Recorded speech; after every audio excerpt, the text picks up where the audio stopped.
கிறிஸ்துவுக்குள் பிரியமுள்ள சகோதர சகோதரிகளே, பலந்தரும் தேவன் எபிசோட் 1293 கர்த்தரை துதிக்கிறேன், மகிமைப்படுத்துகிறேன்.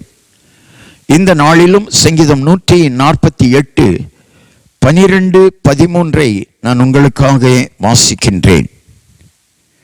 வாலிபரே, கன்னிகைகளே, முதிர் வயது உள்ளவர்களே, பிள்ளைகளே, கர்த்தரை துதியுங்கள். அவர்கள் கர்த்தரின் நாமத்தை துதிக்க கடவர்கள். அவருடைய நாம மாத்திரம் உயர்ந்தது. அவருடைய மகிமை பூமிக்கும் வானத்திற்கும் மேலானது. யாரெல்லாம் துதிக்க வேண்டும்? அதற்கு முந்தின பகுதிகளை 148 சங்கீதம் முழுவதையும் நீங்கள் வாசிப்பீர்களானால், அல்லது 150 சங்கீத முழுவதையும் வாசிப்பீர்களானால், துதிக்கத்தக்கவைகள் எவைகள் அல்லது எவைகள் என்று இந்த சங்கீதங்கள் தெளிவாக விளக்குகிறது. இங்கே வாலிப சகோதரனே, சகோதரியே, ஸ்திரீகளே, வயதான பெற்றோர்களே, வயதான சகோதர சகோதரிகளே, குட்டி பிள்ளைகளே, நீங்கள் கர்த்தரை துதியுங்கள்.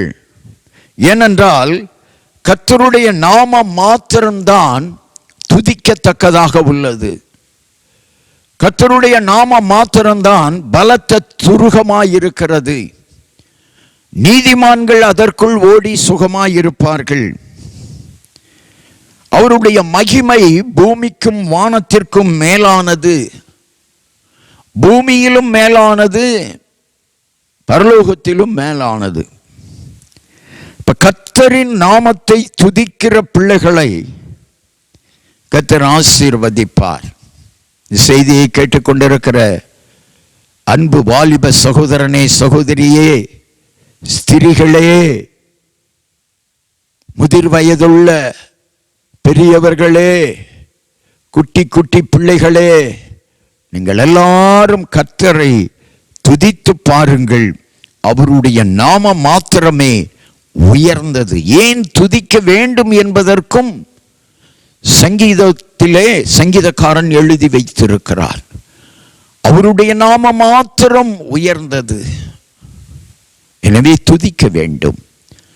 கண்களை மூடி ஜெபிக்கலாம். எங்களை நேசிக்கிற நல்ல தகப்பனே, இன்னைக்கு வாலிப பிள்ளைகள் தடம் புரண்டு வாழ்கிறார்கள்.